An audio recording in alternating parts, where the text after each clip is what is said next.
ہر دور میں سچے امام کو چھپانے کے لیے جھوٹے اماموں کا سہارا لیا۔ مذہب شیعہ میں آپ جب اپنا تعارف کرواتے ہیں تو آپ شیعہ اثنا عشری ہیں۔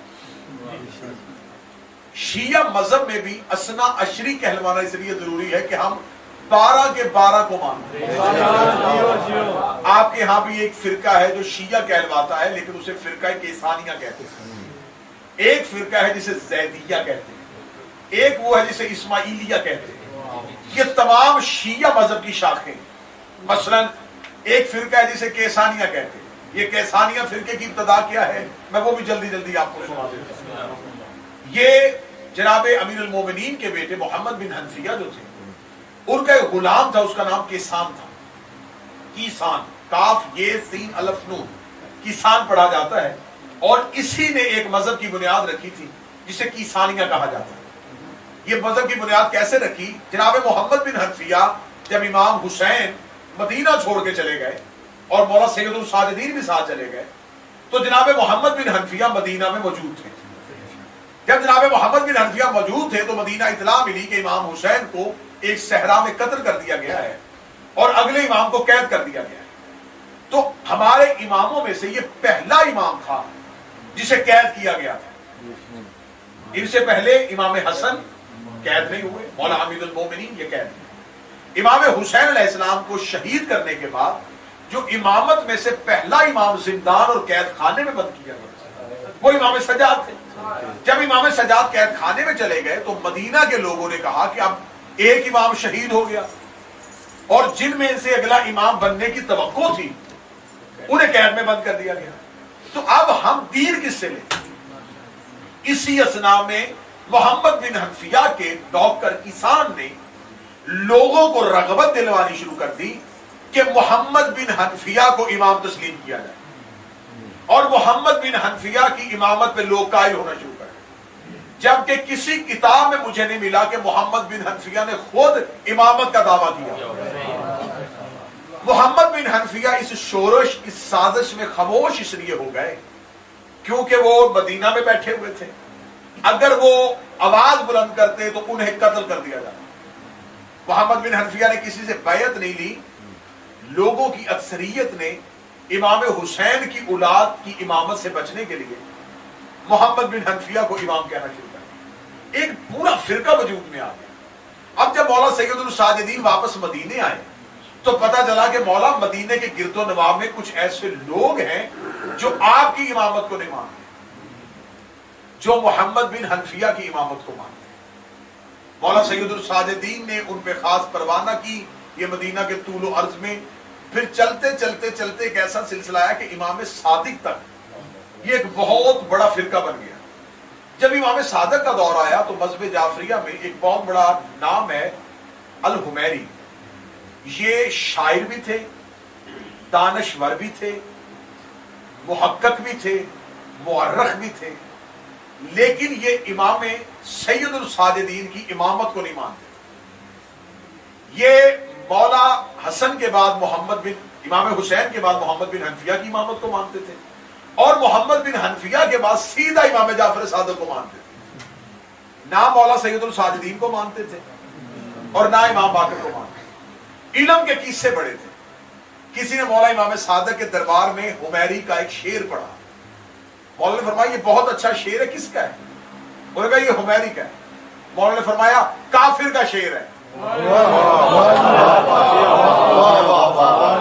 یہ جو شعر تو نے مجھے سنایا ہے یہ کافر کا شعر ہے، جبکہ تھی اس میں آل محمد کی صفت۔ اس شخص نے جا کے حمیری کو بتایا کہ امام صادق نے تجھے کافر کہا ہے۔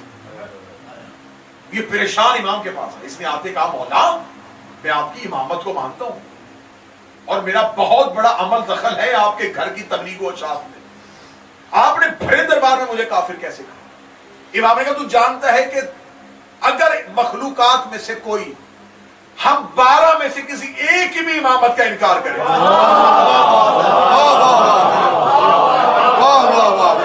تو وہ کافر ہو جاتا ہے، اور تو وہ ہے جس نے 2 کا انکار کر دیا ہے۔ یہ کہنے کے بعد امام نے اسے چہرہ پھیر دیا۔ امام نے ناراضگی کا اظہار کرتے ہوئے رخ پھیر کے کہا میں تجھ سے مخاطب نہیں ہونا چاہتا کیونکہ تو میرے بابا اور میرے دادا کی امامت کو نہیں مانتا. یہ سامنے سے آئے اس نے ہاتھ باندھ کے کہا فرزند رسول میری دلیل سنیے. امام حسین کی شہادت کے بعد امت کہاں جاتی؟ سید الساجدین قید خانے میں تھے، لہذا اس دور میں ایک ہادی چاہیے تھا. ہمارے پاس ہدایت کا کوئی انتظام نہیں تھا تو ہم نے محمد بن حنفیہ کی حاکمیت کو تسلیم کر لیا. امام کے چہرے کے تیور بدل گئے. امام نے کہا تجھے کس نے اختیار دیا ہے امام چننے کا؟ کیا بات ہے.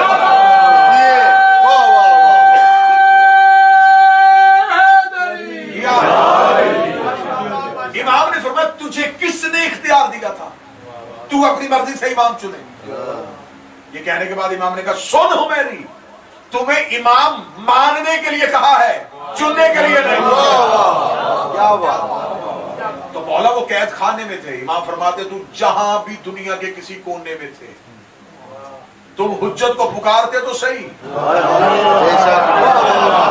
کیا بات. میں تو جملہ کہہ گیا تو مجھے اس موضوع پہ کہنا چاہیے. شاید میرے مولا کی نظر میں ہم بھی تھے. کیا بات ہے. کیا بات. نے فرمایا تم میں سے اگر کوئی اپنے دور کی حجت کو نہ پائے اور وہ وجودی صورت میں تمہارے سامنے نہ ہو تمہارا کام انہیں پکارنا ہے. کیا بات. تم نے کب پکارا تھا؟ یہ کہہ کے اس نے کہا کہ میں محمد بن حنفیہ کو امام کہا تو انہوں نے تو مجھے قتل نہیں کیا اور نہ مجھے کافر کہا تو میں کیسے ٹھکرا دوں کہ وہ امام نہیں تھے. امام صادق نے کہا اگر محمد بن حنفیہ خود اٹھ کے کہہ دے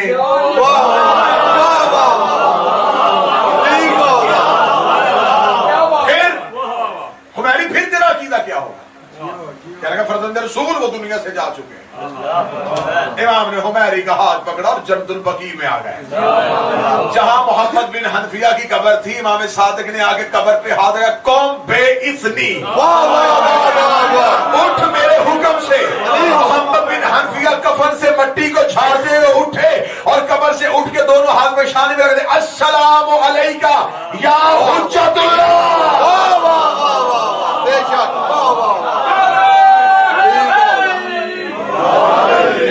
اللہ کی حجت بے تجھ پہ میرا سوال. شک.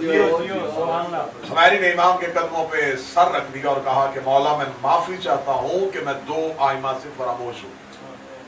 مولا فرماتے ہیں سن یاد رکھ. اور یہ جملہ امام نے اس نے صرف محبت نہیں وہ کرتا تھا اس نے کتابیں لکھی ہوئی تھی اس نے بڑے بڑے اشعار لکھ دیے تھے.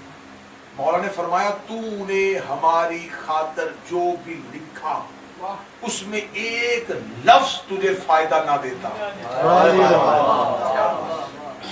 اگر تو ہماری امامت میں سے کسی ایک کی امامت کا انکار کر رہا ہے. میرے مولا کا دور بڑا خطرناک دور تھا اور اس دور میں بڑی بڑی قیامت تک کے لیے نشانیاں مولا نے دی ہیں. اب میں نے چنے ہوئے وہ چہرے تلاش کرنے ہیں جو میرا اشارہ اور کنایہ سمجھ آئے. امام نے الحمیری کتابوں کا مصنف محقق شاعر منقبت خاں قصیدے پڑھنے والا قصیدے لکھنے والا اور پہلی بار آئمہ کے قصیدے جس نے طرز میں پڑھنے شروع کیے تھے الحمیری تھے. اتنا علم رکھنے کے باوجود امام نے اس کا نام لے کے تاریخ لکھوائی کہ کسی نے بہت بھی پڑھا ہو نا اور وہ حجت کا انکار کر دے.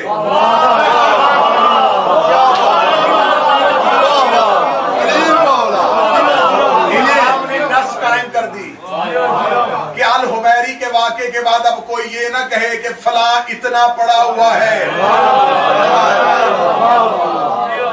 جہاں سے پہلے دن سے گفتگو شروع ہوئی تھی علم شرط نہیں معرفت شرط. کیا بات ہے.